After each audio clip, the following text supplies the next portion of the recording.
So welcome, Graeme, or should I need to call you Simph, don't I? Simph, I'll answer that a lot more. I think Graeme's very boring. You'll get more out of me calling me Simph, I think. Well, I'm glad to have you here. You are you're just a wonderful, wonderful human, and we've already chatted before this, and I just think you're really, really one hell of a guy. So I'm really pleased to have you on today. Thanks, Karen. It's very kind words. I'll pay you later for all that. But no, thanks. We keep just trying to do our best, don't we, each day? Absolutely. By the way, I hope you're earning some good money because it'll cost you a fair bit. But anyway, Love it. Oh shit! I don't want to be done for bribery, or I better be quiet. That's right. Love it. Well, I guess you've got well, I won't say a colourful past, but it's a very interesting, fascinating past. It's amazing. So let me just run over a few things. So you joined the police force in 1993. You were part of the homicide squad. You led armed robbery investigation teams. You're part of the sex offence and child abuse units. You've won numerous awards for your work in the police force. You left it after 27 years and established Perigrine Investigations and Consultancy. And you are also a TV celebrity on Channel 10's Hunted. So that is quite a varied resume. But let's go right back. Well, not right back to the start to your childhood, but let's go back to the start of the police force in 27 years ago. Why did you join, and then why did you leave? Cool, good questions. Why did I join? I had a real sense as a young fellow. I was quite young in my year group. Leaving year 12, I just hadn't turned 18 type thing. And I always was interested in the police force, just the excitement of, good guys and bad guys and catching the bad guys and good reigning at the end of the day, as a real sense of service, I guess, for me. And it has been in my family. So my father was in the fire brigade as a volunteer, and most of that extended family, as in my uncles and that, were all in the fire brigade. My oldest brother was in Queensland Police at the time, and it was just something that just kept coming back to me of having a go at that. But I was quite young, so a couple of friends of my father's gave advice to just go out and be part of the community as best you can and meet all different parts of the community. And that advice was go work in a bank, where you'll meet the rich and the poor and the elderly and the young and everyone in between, and big business, small business. And I was living in a town called Wagga Wagga, so agribusiness was huge. Yep. So I was very lucky enough to get a job straight out of school with Westpac, and I had a blast. It was great. I was working. I thought I was earning a heap of money that I'd never seen before, having a good time and just enjoying it. And that was the plan for a couple of years. So it just kept ticking away about the police in the background, and I think there was quite a recruiting drive at the time. So I saw some of the ads there on TV and said, well, you know what? Let's do it. Let's make a decision. And I still remember sitting down with my auntie in the lounge room, and I was a little bit nervous about telling my parents that another son's going to go off and join the police force. Yeah. And her advice was just do it. Just they'll support you. And she was very, very accurate. Yeah, they were just like, okay, yep, let's see how it goes. And at the time, I think New South Wales Police had a bit of a pause on recruitment at that stage. So I'd applied to both Queensland and Victoria Police. So one of Dad's best mates was an inspector with Victoria Police. Yep.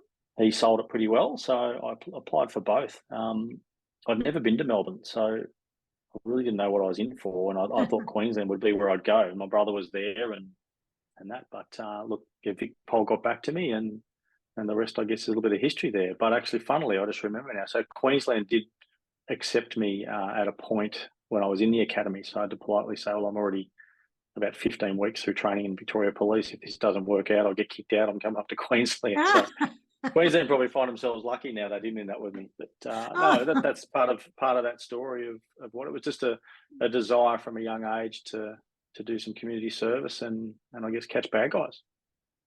And you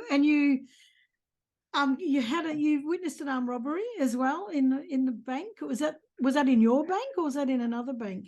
No, yeah, actually, yeah, that was in our bank, Westpac in Wagga back. Look, I think it was about 93, but it was that tipping point for me to go. Yes, I want to be on the other side of what just happened, and I think the police must have known it was going to happen they'd maybe had some information or a tip off that it was going to happen, and we'd become a little bit aware that there could be a problem towards the close of business. And people stormed into the bank. I think it was a couple of guys stormed into the bank and held up the teller for the cash. And as they exited, it was all a bit so dynamic and so quick. But it really did slow down for me. And I obviously learned this through police training, how under that high adrenaline download, things do slow down. And it did feel like forever that they were there, but it really wasn't that long, I guess. And they exited out the back of the bank with the cash, and you could just hear it unfold. There was yelling and screaming and car tires screeching, and then the impact of cars colliding, and it was all full on. And that was where I just went, that I want to be doing that. That's what I want to be doing. I want to be on the other side of this teller and preventing those things from happening. And look, no one was hurt, which was great. There's a fair bit of psychological impact, obviously, but the cops got the bad guys and off they went. But that was the key point for me to go, you know what, it hasn't gone away. I had great opportunities in the bank, but I just had to chase what I wanted to do and apply for VicPol and Queensland, as I said. And it wasn't too long before I got the acceptance back and was in as a young fella, 19 or 20, just about 20, I think. Wow. And that, I think that when we see those kind of traumas, we don't realise how much they play out in our minds. We kind of, even as a young bloke, you're kind of going, oh, wow, that was big, and this is going to make me. You don't realise, I don't think the average person realises how much these things keep playing in your mind, that sort of stuff does keep traumatising. Let me leave then. I did ask you why you left after 27 years. Let me leave that to a little bit later, because I want to sort of unpack the rest of your policing a little bit. So you went in and just, I don't know, walk the beat. What do they call it? Is it what they call it? Just general duties, uniform patrol, I guess. To put it in simple terms, do your apprenticeship and learning from the ground up. So work in the van with very senior members. And as I said, look, I was a 19, 20-year-old, never been to Melbourne, had to learn about hook turns and the CBD, and I'd never really seen a building over 2 or 3 stories high. So to go to the city was great. It was exciting. It was great. And I had, I think my cousin told me, who was in the police as well, he said, you've got a front row seat to life. And that is so true. I was seeing the worst and the best of people and everything in between from a young age, and just wanted to soak up all that experience of working with senior members on the van and what happens. And even back in 94, there was quite a significant amount of domestic violence took up your time, but heroin was very big at that time. So there's a lot of different events that we had to go to and witness, and just did the beat, as you say, or general duties for probably about 5 or 6 years, and loved it. Yeah, I remember those days actually, especially down at St Kilda, down there with all the heroin and everything, and it has changed a bit, but now it's a big ice problem, and it's I actually think it's worse now, because ice makes people really bloody crazy.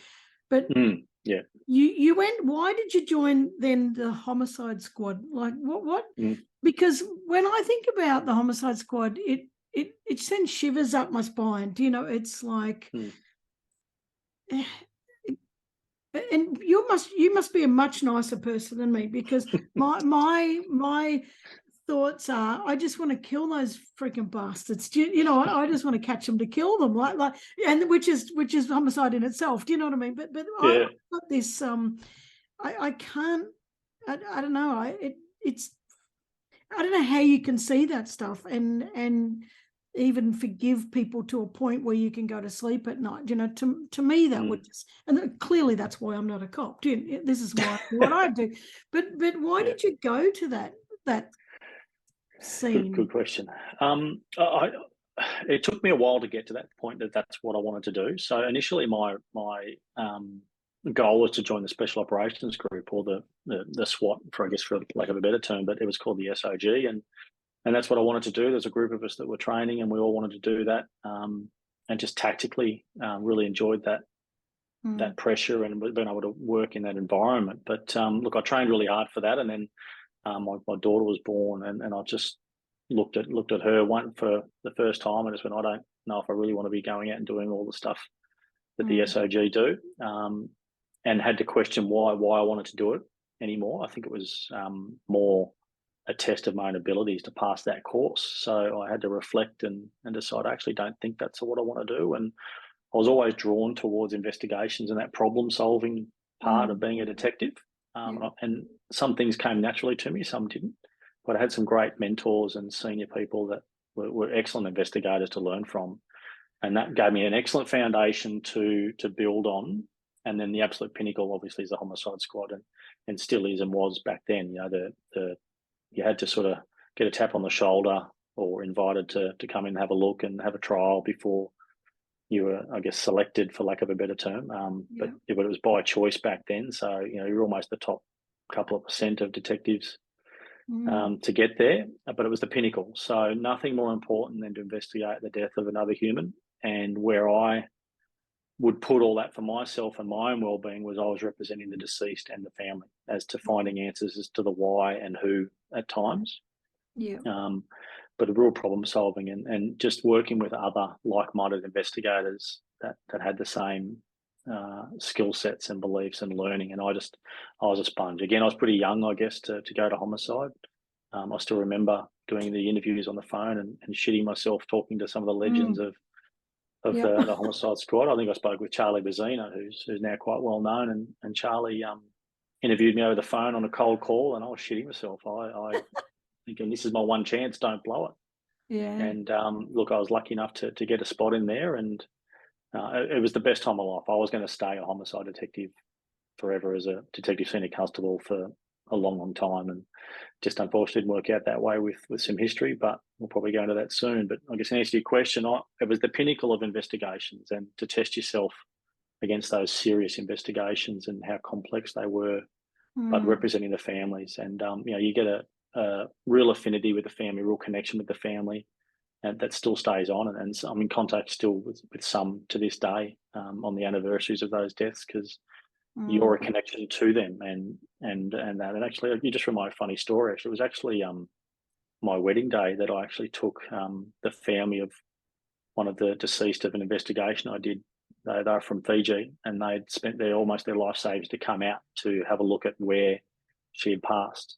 And the only time available was that morning. So I did run it past my wife at the time and said, I'm just going to go do this quickly before we get married. And we did. And it meant so much to the family to go there. And I knew how much it was for them to be there in that space and hold that space for them down there and talk through what happened so they could understand.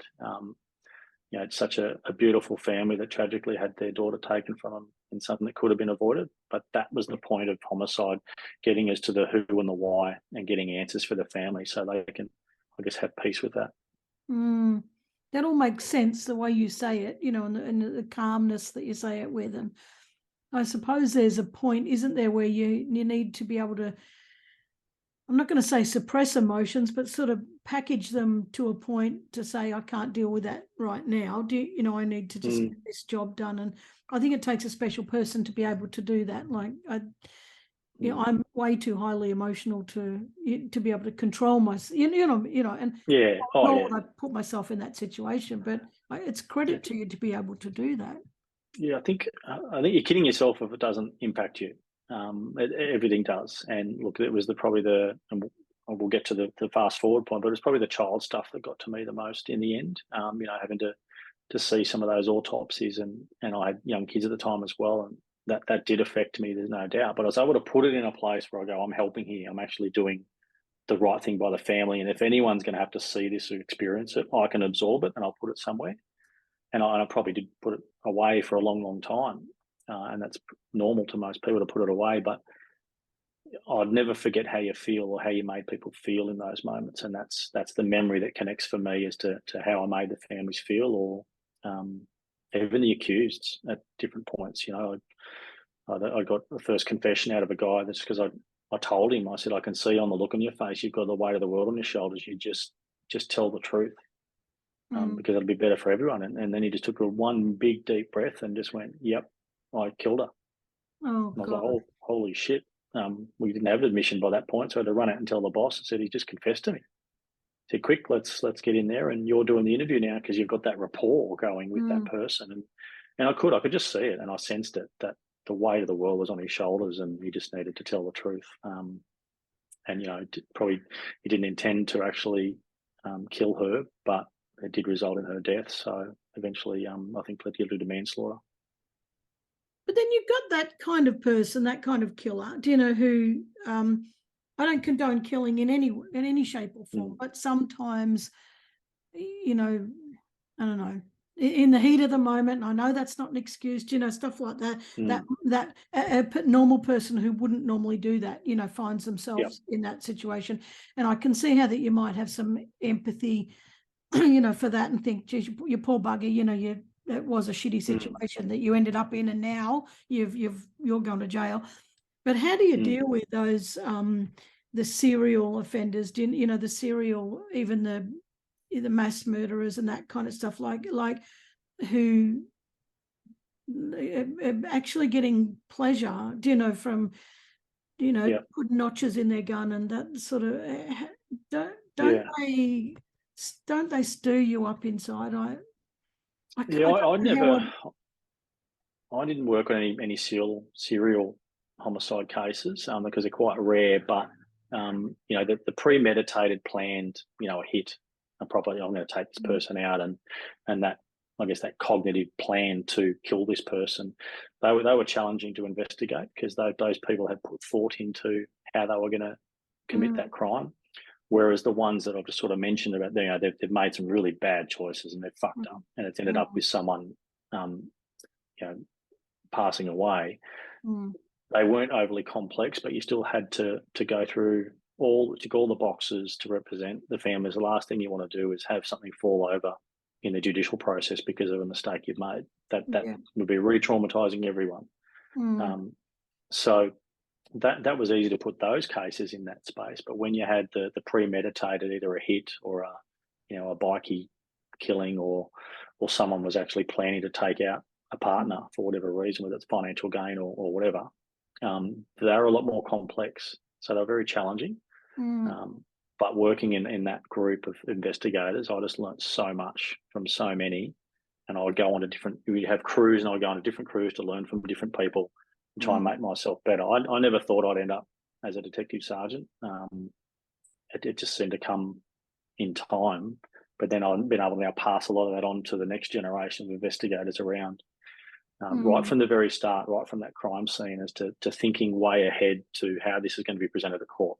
How can we collect all the evidence in a manner that's going to get in, it will be admitted into evidence, and a jury can make a proper informed decision on, and taking your time, being patient with it. So there is a real skill set to it. And look, I don't miss it so much. I miss the people and doing that good work, but I could probably jump into your questions. I had to get out.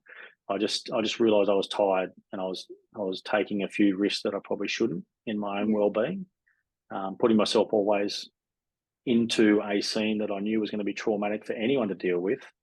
But I had this view that my bucket was pretty full anyway. Just fill it, and if it tips over, well, at least it happens to you and not someone else. And probably an example, I had people on my team that had young kids, and I knew from the days of homicide of going to these child autopsies or seeing these young children deceased is extremely traumatic.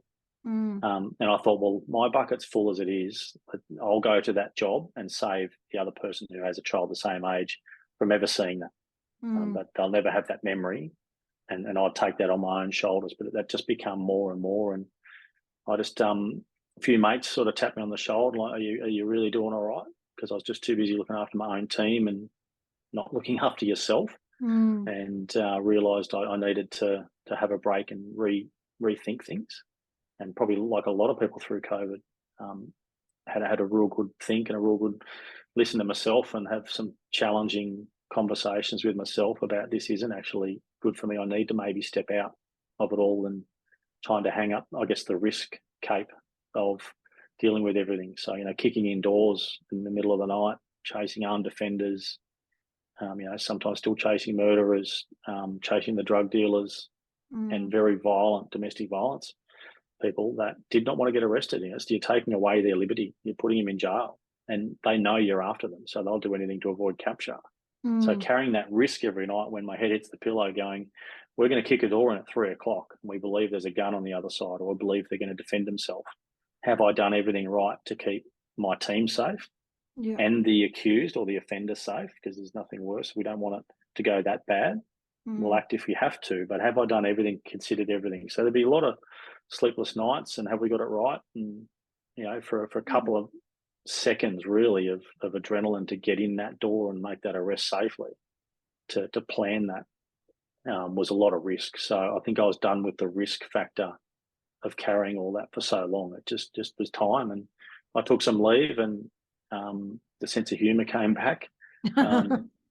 My kids started to want to be around me again, which was a good sign. But I think that's when I realised it's actually probably done. I thought I'd always be hanging around, but you know, there's some political things at play as well. I think I've done my time here and done my service, and time to look at what may be next. And I had no real plan. I had no idea. I just knew that I was done.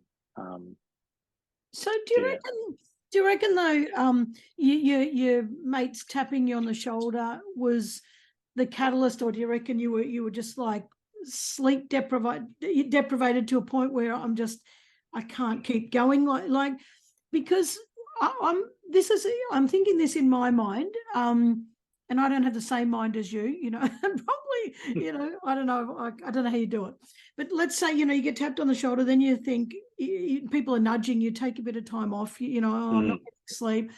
When you finally took that breath and took the time off, and for want of a better term, looked yourself in the mirror, you know, and started to unpack those demons and started to allow them to come up as they were coming up. What did that do to you? Like, obviously, you cannot have lived your police life without having some form of PTSD sitting there, you know, because correct. Did it start to break you? Did it make you stronger? Did it make you lose yourself? Like what sort of things started coming up when all these? I think all of that, and at different stages, and it was a roller coaster. So I guess you're 100% right. You know, looking yourself in the mirror, and I had good mates that I respected their opinion. That just went, mate, you're not. What's going on? Because the small things were being made the biggest deal out of, and that was a real sign of the stress and how I was affected. But I wasn't dealing with what was actually causing all those reactions. I was just reacting to the then and the now as to why that was pissing me off, or trying to get the best out of everyone and getting frustrated at the little things that really didn't matter. But until I could take that step back out of that environment and have a good hard look at myself of, well, what is the issue here? What am I actually doing? You are getting the shits really easily. You are drinking too much. You know, you try to, I guess, drink yourself to a point where, you know, you don't want to forget, or you don't want to remember, or not sleeping well, but using alcohol to try and sleep instead of actually getting some help with that. So I had some really good mates just give me that harsh, that really pointy harsh, you're not well, mate. And we don't want to see you spiral out of control. And I had to be honest and go, actually, shit, they're right. So courageous enough to actually own it and then go, yep, I need to get help here, because I've done it on my own for so long. And you just want to protect those around you from it, whether it's your family, your kids, or your partners. But I eventually decided that I had to do something, otherwise I'm going to end up really not well. And I've got mates that haven't been well, and that's really sad to watch. And I thought, I don't want to do that one for myself, and that was probably the biggest thing.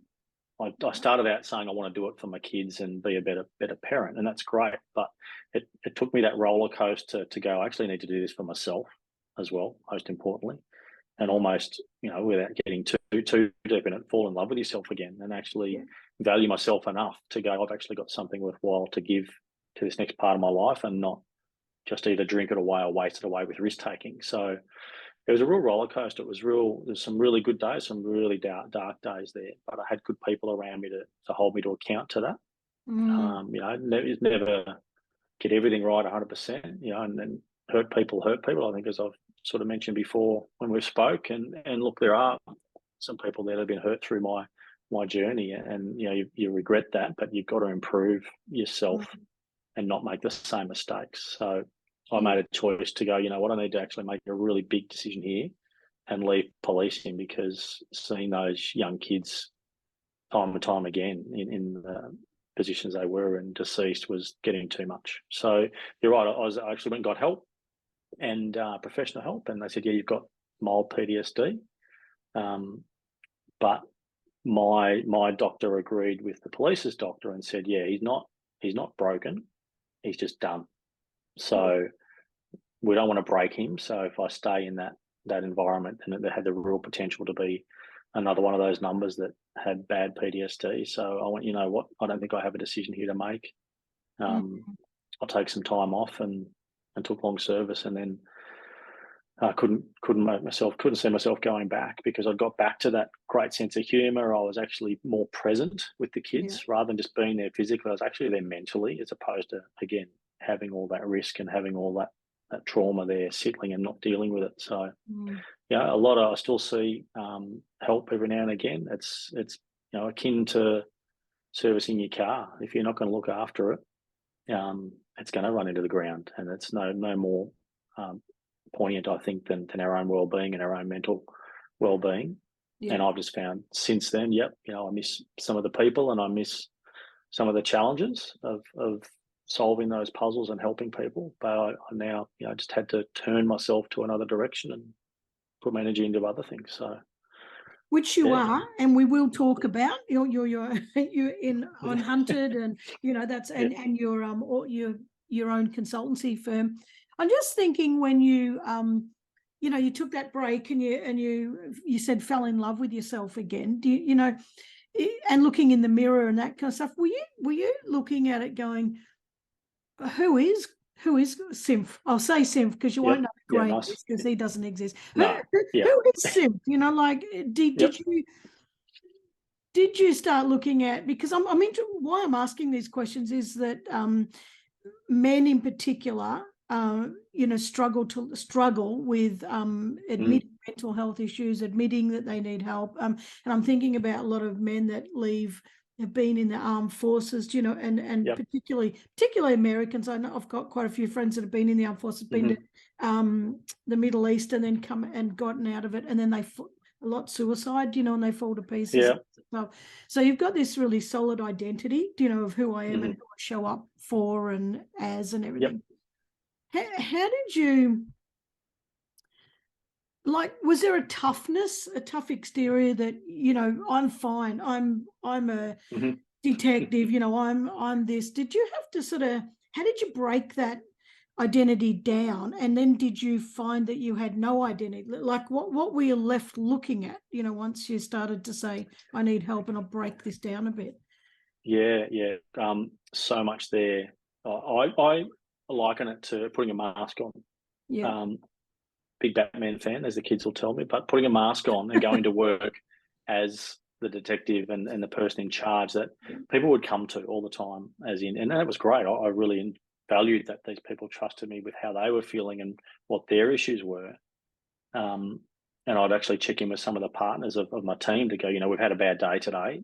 They're going to come home not the greatest, so please keep an eye on them. They're going to come home a bit different.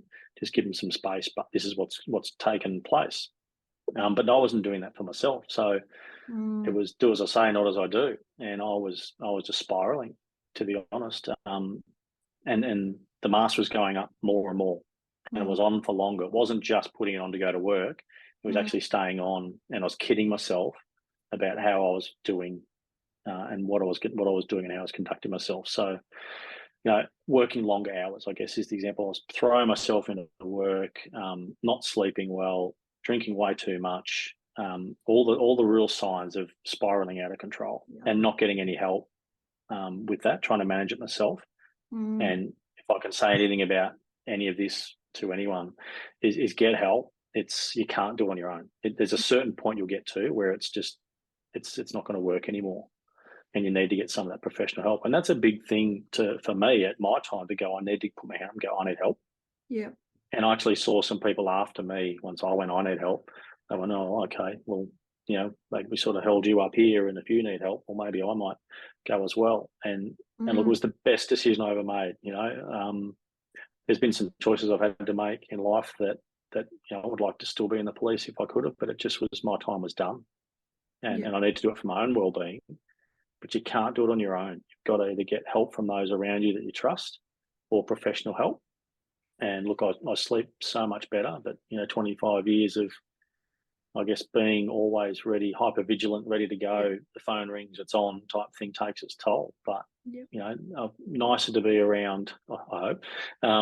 Nicer to live life and really getting so much more out of my days than just throwing myself into 14, 16, 18-hour days to hide from what was really going on. And that was facing up to that. But the biggest struggle I found, and you really touched on it there, is that identity. That was my biggest struggle leaving the police force was, well, I've just been Graeme, the cop and the detective, to my friends growing up through school, to my family, to my kids, and to different partners along the journey. That you're the cop. That's your identity, and people hold that really high in respect. It's no different to the armed forces. It's a very well respected profession, and as soon as that mask was off, that was literally almost that point in the mirror of, well, who the fuck am I now? Because I'm not that person anymore. And it still takes me, even now, it's almost 2 years later, when people introduce yourself to someone, people still say, oh yeah, he's the ex-detective. Yeah. And I'm sort of like, oh shit, what is it? What am I now? Who am I now? And what am I going to do? So I still probably haven't got a straight answer as to that now, but I'm more comfortable in saying that was what I did for quite a long time, and I'm really proud of that service. And the last little bit was really tense, and I was overcooking things, I guess, but I can't let the last 6-12 months of my career define the whole 27. It's it is what it is. I can't change that. But I absolutely love my time with Vic Pol, and the job has changed. There's no doubt. I think a lot of that coming out recently, how policing is different, and I just decided it wasn't the direction I was going to go in, and I just couldn't deal with any of that child trauma anymore. So let's remove that. And I still enjoy the thrill of an investigation, and had no plan. I just needed time to find myself and like myself again, and face some of those challenges. And it's not easy. It's a roller coaster. But I just had a mindset of, it's okay to have a shit day. Yeah. And a really shit day, as in, I'm closing the doors, I'm turning the phone off. I just don't want to deal with the outside world today. But just for today, give myself permission to just be like that today. But tomorrow we can't do that again. Tomorrow we've got to get up and got to get into it. And we've got to, for me, training physically, in physical training each morning, go and get all that out. And then you eat better, and then you're going to sleep better, and things seem to become better with that. That was my, I guess, answer to dealing with some of that. And everyone's different. I've got mates that they do motocross riding, or mountain biking, or hiking, or dancing, or whatever. What is it that gets you up and about and fills your cup in the right way, as opposed to all the trauma that sits there filling up on top? Because you've got to let it leak out.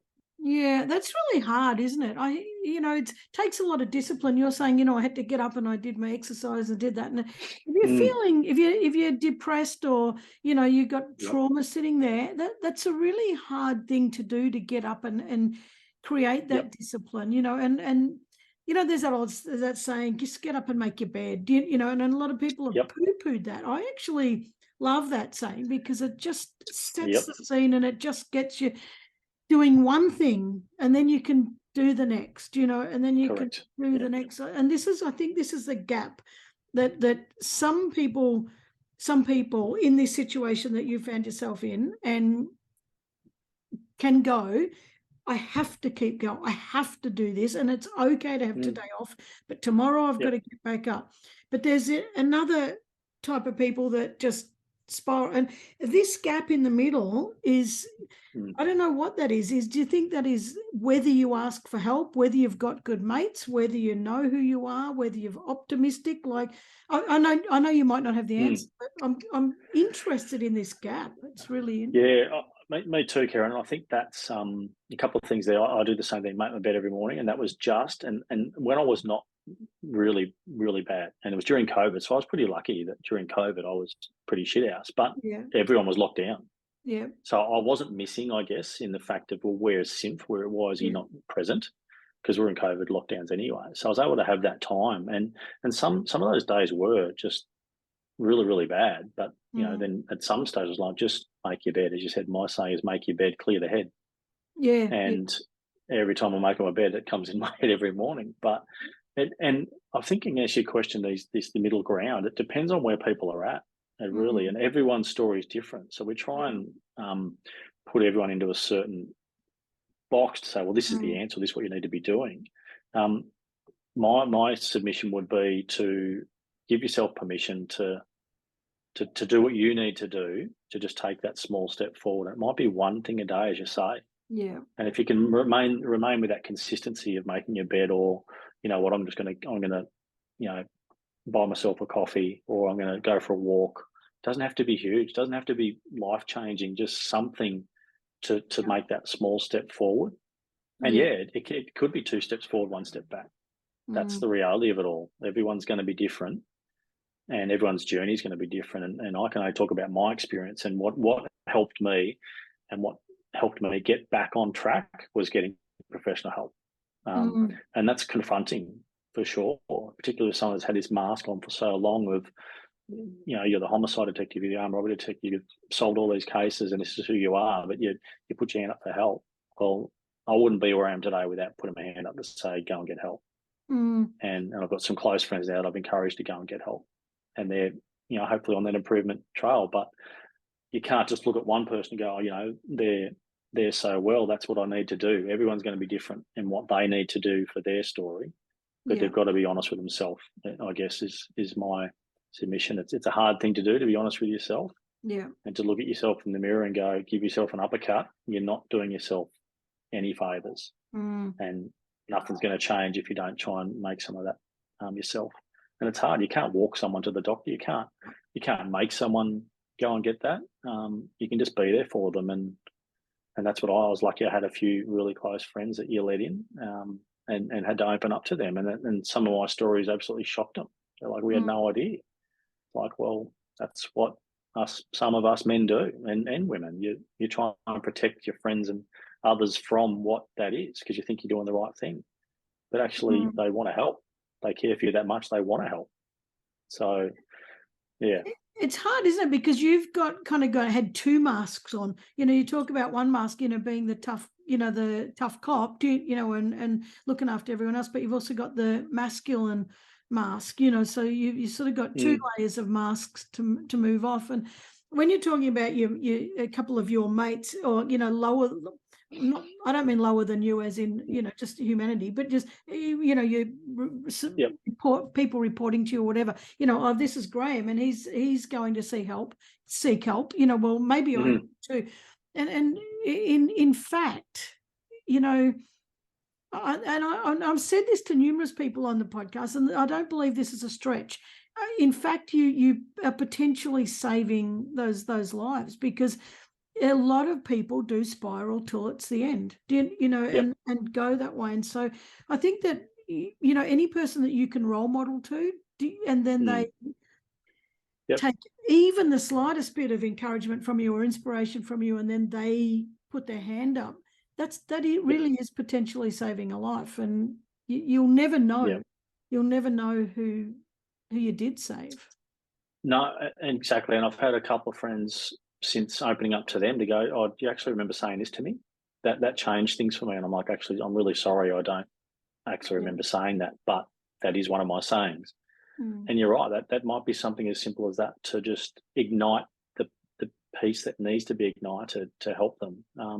I said, and that's what I say, well, everyone's different, whether it's physical activity or whether it's a cognitive connection with someone, or you can identify with someone. If someone's watching this and they go, oh, look, I actually identify with Simph there, and, you know, shit, I've had some of that myself too.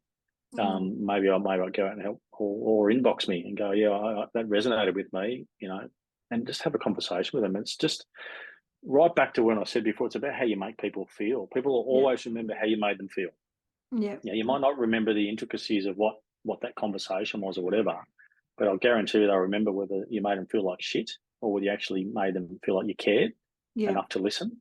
Yeah. And that can be just that smallest thing can be something that can change it. So, you know, I take that role very seriously now, and obviously having a smaller, or, you know, a D grade celebrity, if you will, from Hunted now, that people look at you and they go, you know, they think they've got you all figured out. That's the guy on TV. That's this and that. You know, there's a story behind that, which I get now, and that's what I want to advocate for is people around. You know, I'm 50 next year, and had this service of community service. It doesn't matter if it's defence or ambos or fireys or nurses, teachers, just about any profession.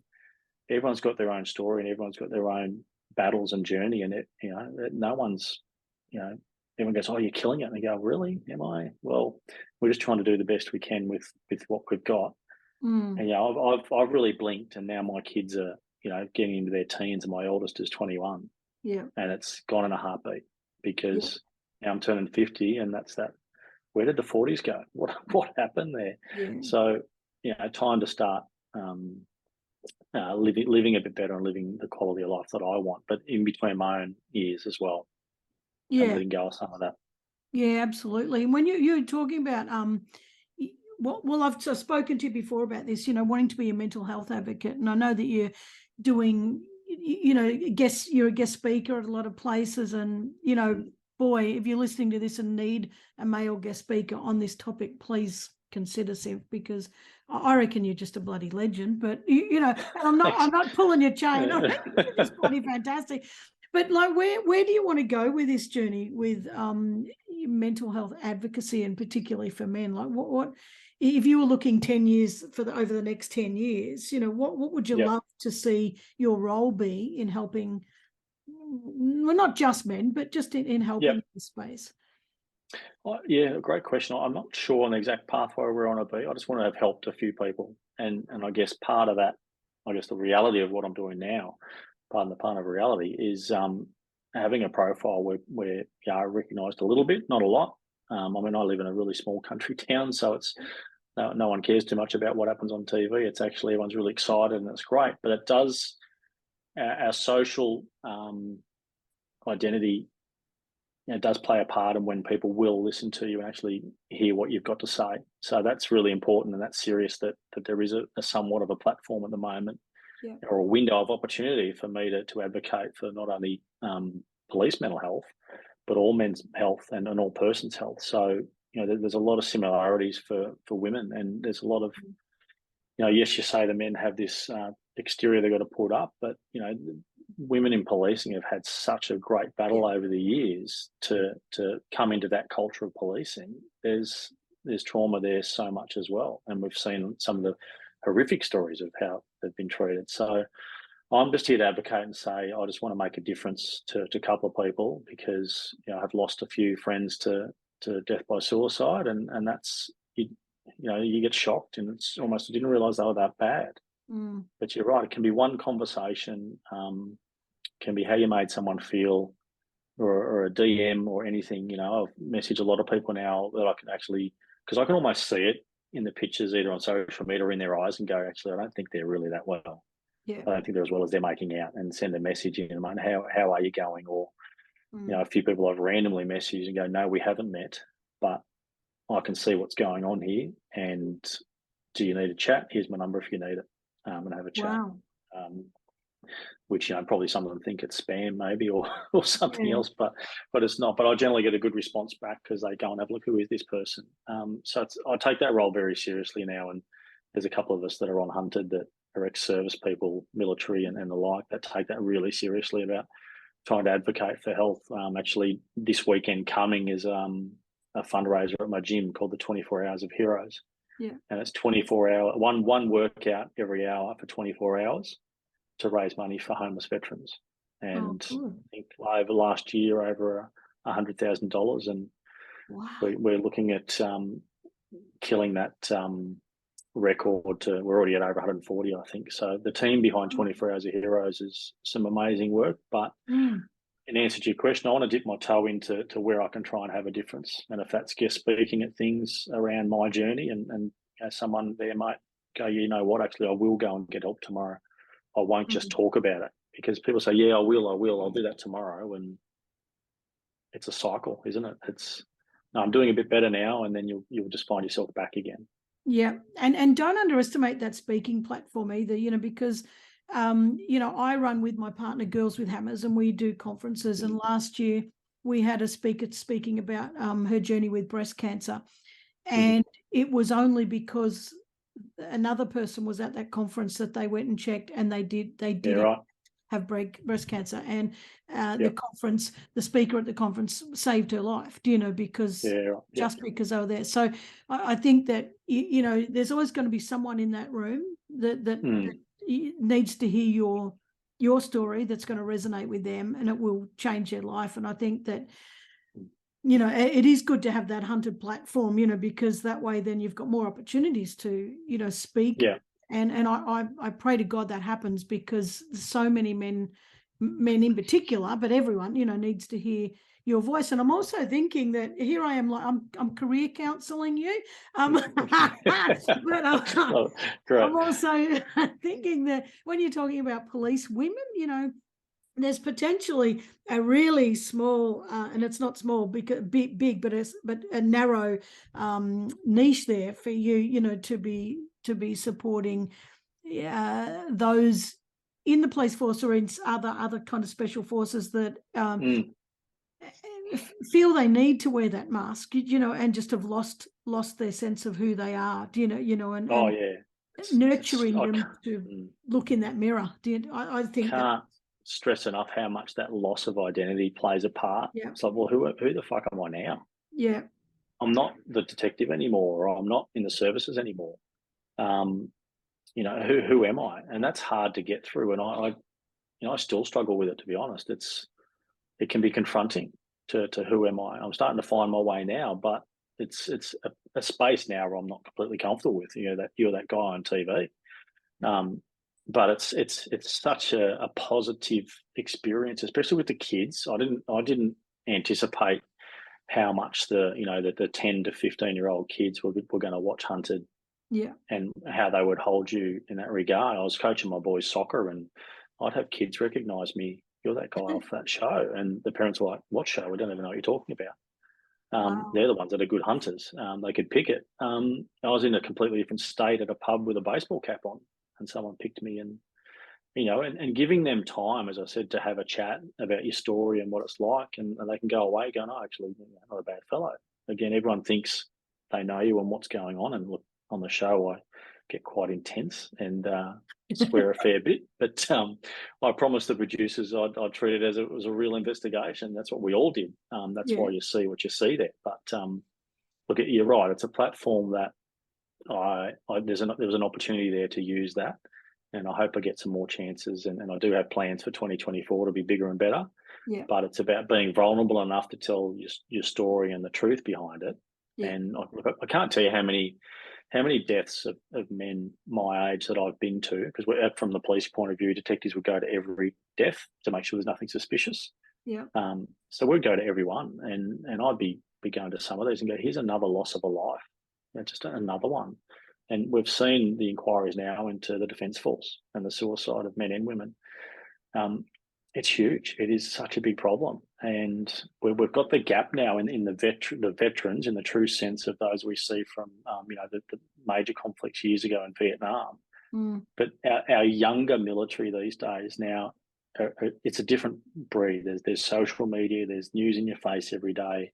There've been a couple of campaigns, obviously, with Iraq and Afghanistan. We've almost got the two generations now in the services that are different.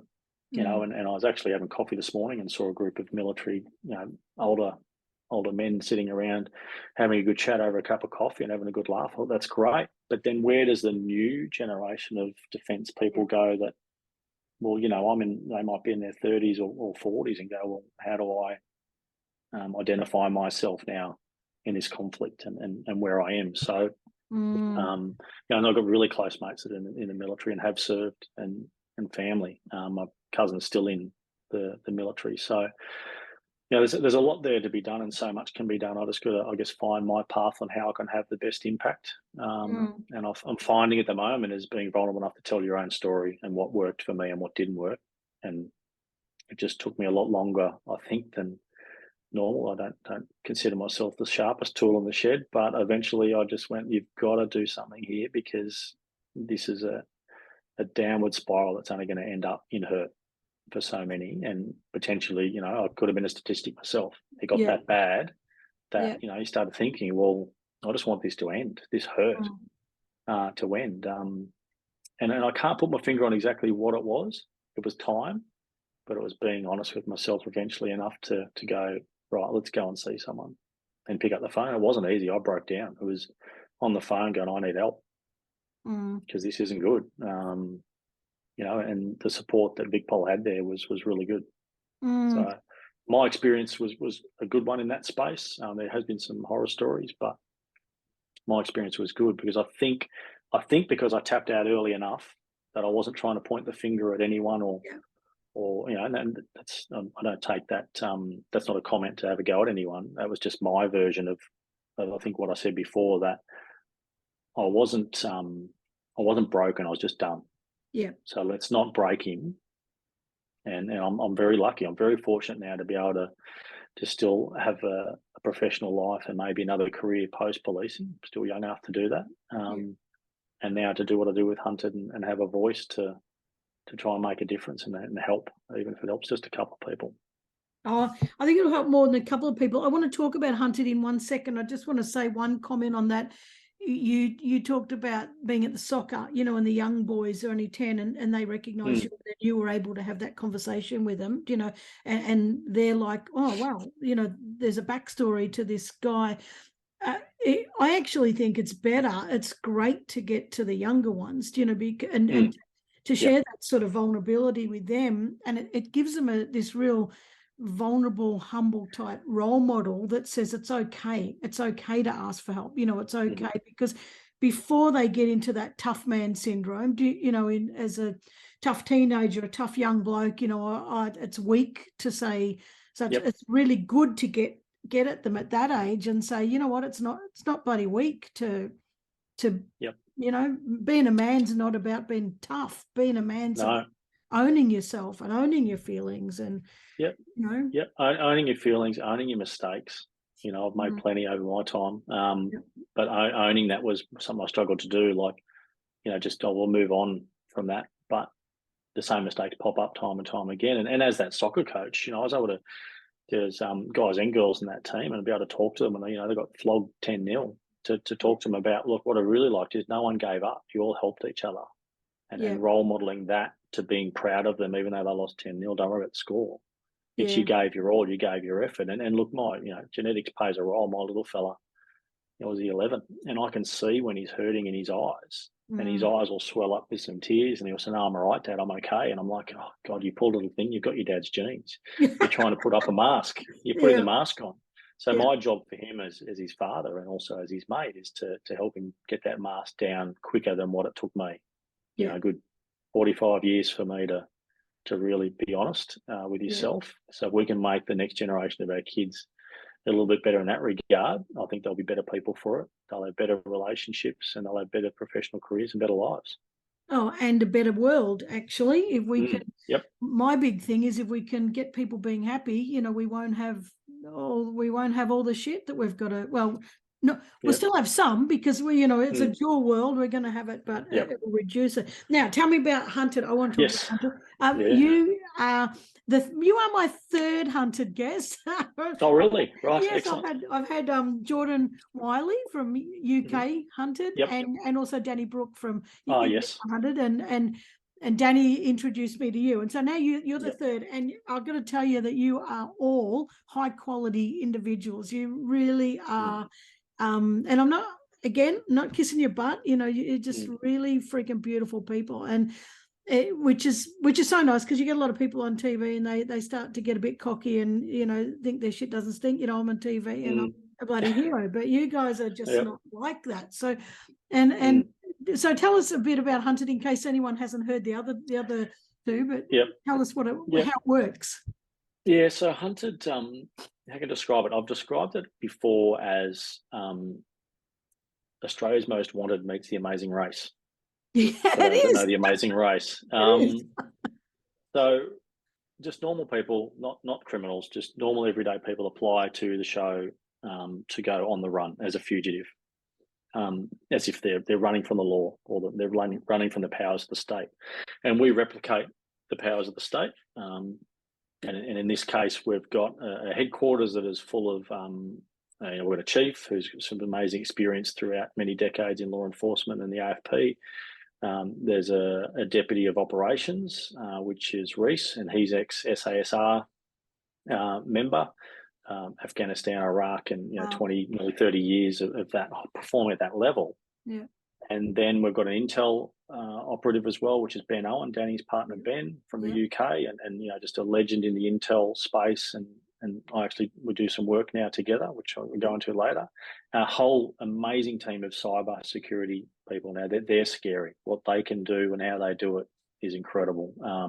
I just get blown away by them and their skills. We had a forensic psychologist, and we've got analysts, and there's myself as a lead investigator trying to steer what paths we do go down and what we don't go down because of my experience. So I'm sort of a bit of that fusion, if you will, of intel and operations. And what we've got to do in 21 days is catch all the fugitives that go on the run. Last year, I think there was 18 that went on the run from us, and they had 21 days to avoid capture for a cash prize. If they could make it to an extraction point, they'd win a cash prize. So it was a really good game of hide and seek. Wow. We did take it seriously. It is the real deal. We weren't interrupted by producers or anything. It was just the clock started, 21 days of filming. They didn't stop us, and they just edited around it to be good television. And it was exactly like the real deal. It did not take us long, or it didn't take me long to fall into that world that I was used to. But to work alongside some of the best I've ever worked with in Ben and Reese and Chief and the intel and the cyber, they're the top of the game. I almost felt a bit of an imposter, going, I'm just this detective here sitting over here, and I was looking up to all these other people around the room. But we clicked really well. We got together, and we did so well so quickly. I think it surprised some of the people. And look, it's had a great impact, and it rated really well. I think it was a #1 show last year, and did really well, I think, unexpectedly. And I was so nervous when they put the first episode out. I was shitting myself. I didn't tell too many people. So I can only imagine some people that were like looking and watching and going, Jesus, that's Simpendorfer. What's he doing? But those that know me well and have worked with me, they go, that was exactly him in the real world. How I managed things and how we did things, and we just want to chase them down. So you can still, those that haven't seen it, get on 10 Play. You can download it. You can watch it on 10 Play. It's it's pretty light entertainment, and something that we found. A byproduct, I guess, of the show was that a lot of comments from parents saying they sat down with their kids. So it actually got everyone back together on the couch to watch a TV show. It wasn't something that only parents could watch because it had, relationships or something a bit involved. It wasn't a true crime thing that kids couldn't watch. And it wasn't something so boring the parents didn't want to watch. But it got the families together on the couch, and it opened up the conversation around what would you do? Or how would you go on the run? And they went backwards and forwards from identifying with maybe a fugitive pair that they liked, that they wanted to win because they looked like good people, or they didn't like them so much they wanted us to catch them, and everything in between. But also, just as importantly, the online safety messages these days, what actually gets out there that leaves a digital footprint that we can trace. But if we can trace it, it's open source. We've got so much coming at us these days with scams and frauds and you name it. It actually opened up a bit of that conversation, particularly with the kids, that around their Facebook or their Instagram or Snapchat and all the rest of it. That's a big space in there. So it was actually able for the parents to have that conversation, or open up that window to say, see, we've told you that you can be tracked online. We've told you that picture will go out there forever and a day. And then seeing it on TV, because it's even mind blowing to my own kids. They see it on TV and go, it must be real. Well, it's a reality TV show, and there's it is the real deal. But it opens up that conversation around how you're conducting yourself online, because if it's there forever. And all the fugitives don't have any tracking devices on them. This is another thing that people idea. They've got no phones, they've got nothing on them, and they can still be tracked down. And I think that I think that we hear about cybersecurity, you know, and we're kind of like, yeah, but, you know, well, we trust way too much, you know, and everything that does go out is out there forever, and you can't get it back. So with your Perigrine Investigations and Consulting is and I know you do that with Danny and Ben, who are cyber, they're just the elite. Is that what you're doing? Is it cybersecurity with that business? So the investigations part's with cybersecurity. So we partnered with Ben and Danny and the OSINT group over there in Spain, and their contacts are in the UK. So it just shows how small the world really is. I was on a Zoom with them the other night, and I'm here in my hometown, and they're over in Europe and England, and their parent company's in the States. So it's about looking at digital security online, or I guess close personal protection that people are used to being physically is actually now moved to the online space. So if there's issues there that there's a leak of a photo, or there's a problem with something online, or there's hackers that are trying to get in, well, that's where myself and Ben and the company can come in and help. We prefer to get into the space of that before there's a problem. So we do a thing called digital vulnerability assessments. We're looking at online as to where those gaps are and where we know the hackers would target to either get your financial details or steal your identity, which can be huge to then defraud other banks across the globe. And all of a sudden your name's out there as someone that's defrauded a major institution of sometimes hundreds of thousands, if not more. So the risk is there and real. But you're right that everything does leave it. One of the sayings at Detective Training School is that every contact leaves a trace. Now, that can be a digital footprint. That can be, as you said, the contestants have their phones taken off them, their laptops taken off them. They can go and purchase more. But every contact they have, even if they have a conversation with someone in the street, well, that's a contact that we if we identify that, we'll go and speak to that person. So what did they say? Oh, they borrowed my phone.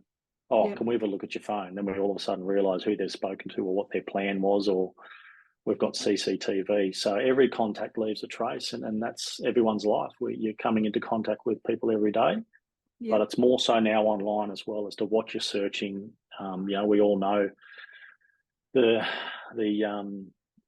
artificial intelligence that's now that listens in, and all of a sudden your phone starts popping up with ads just because of a conversation you've had. And we sometimes take the piss out of each other, us group of mates, and we start saying things in front of their phones they probably don't want popping up on their ads. But it's a reality. The artificial intelligence is there, and I've used it in some investigations. You mentioned before, the other part of my company is I do work for the AFL, Vic Country. And we do. Sorry, I've just had a screen notification pop up. I'll get rid of. I do some investigations for the AFL, and I've used artificial intelligence there in facial recognition of trying to identify some people in the crowd. It's there. It's ever evolving. So it's great to work with people like Ben, and we've got some people on that help us that are masters of cybersecurity straight out of uni, and that world's still new to me, but we can problem solve through things, and we use the expertise to help the client achieve what we need to, whether that's post an event or, as I said, a digital vulnerability assessment to see where their gaps are.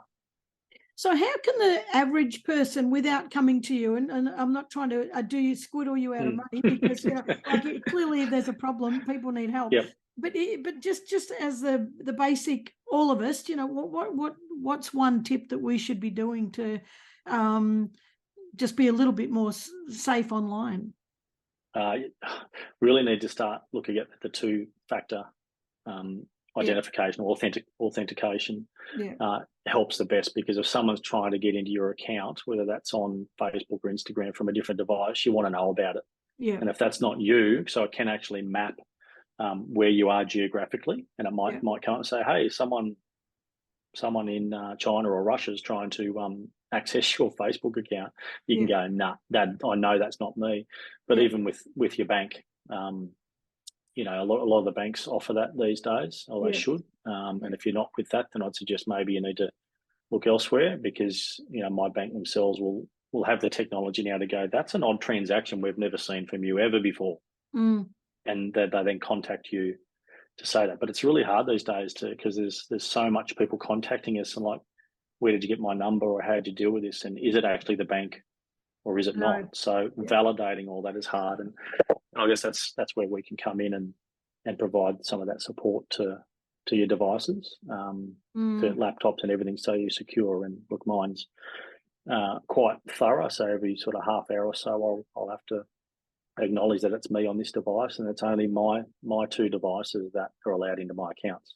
Anything else other than the laptop or the phone is blocked. Yeah. So it's going to be someone attempting to hack, and look, they try everything. I guess you know, if you Google yourself, you may be surprised what comes up. You know, and there's so much there, and even now, look, if you look in the background here on this screen, you probably find a lot about me by just what's in the background. Yeah. And that's online, whether that's Facebook, Insta, Snapchat.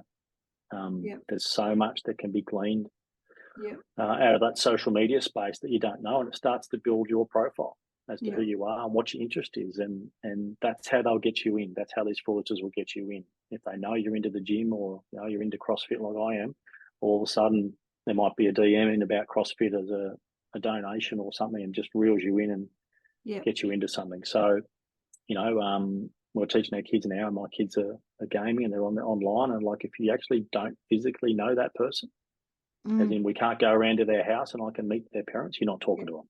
Yeah.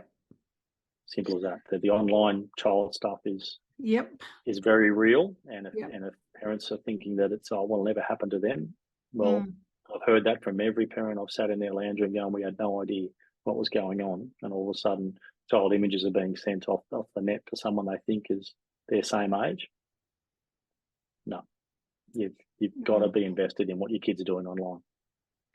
Yeah, it is that old saying, isn't it? It'll never happen to me, and we say it here in our house too. You know, if you don't know them, you can't trust them. Like, and they're going, oh, you just want us to hate people. Well, we don't want you to hate people. Like, that's not the whole thing. It's just, for God's sake, be careful what you say.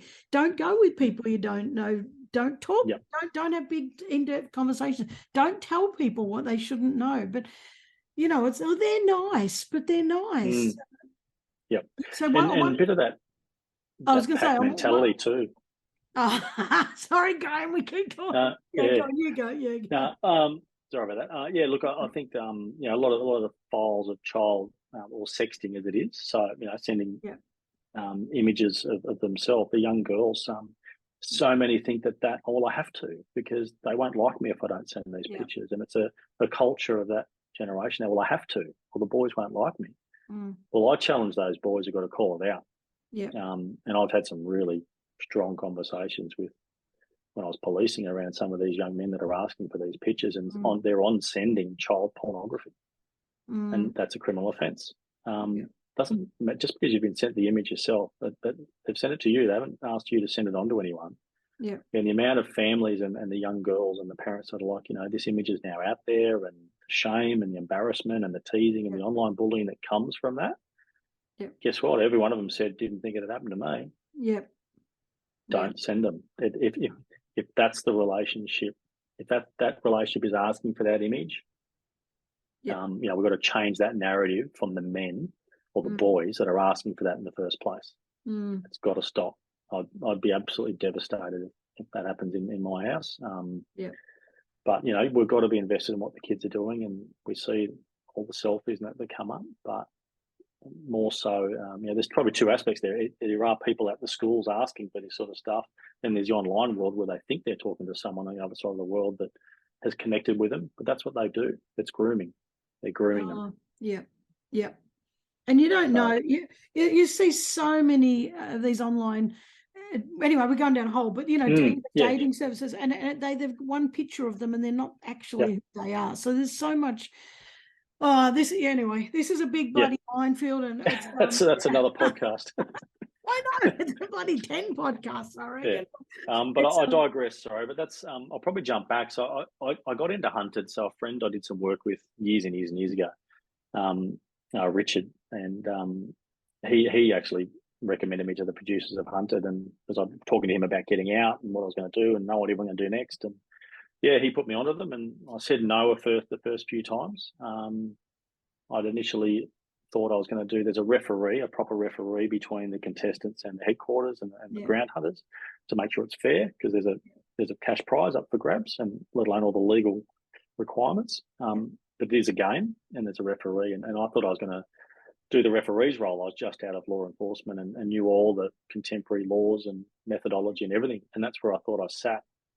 And then I think Nat, the Kadak, the producer, and a couple of others said, "I'll just do an audition for an on-camera role. Would you think?" Roll of the eyes, and whatever. And we had a chat, and then I spoke to some close friends that they offered me that position as lead investigator. And initially it was like, this is really putting yourself out there. I wanted to sort of drift off into the semi-retirement phase and just enjoy my life. But I thought, things happen for a reason, and there's an opportunity. And what would I tell my kids if they were given this opportunity? Yeah, it would be go for it. Put yourself out there and take a risk. And I've met, even if we don't go around again, I've met some amazing people through it, and everyone I've met through the TV world has been amazing. We've been to a few events and different functions at the races and different things in that TV industry. And we still, as a field, we still sit there as the hunted group that's sitting there going, "Oh, that's that person over there from TV. That's that person." And then they're coming up to us saying, "We loved your show. It was great." And everyone's really kind. So I'm a bit surprised. I thought I was going to be, only the tossers in this industry, but no, actually everyone's genuinely caring for everyone, and now having an understanding of what makes TV tick. They work so hard behind the scenes. I get it now when people thank producers and cameramen and the makeups and the mic people and everyone. There's so much that goes on behind the scene, and we were just lucky enough to go on there and chase pretend bad guys. And look, it's short and sharp. We found it was 9 episodes, so it wasn't something that went on and on and on. I think a few people I watched that I tell it's on 10 play now. Those go and binge watch.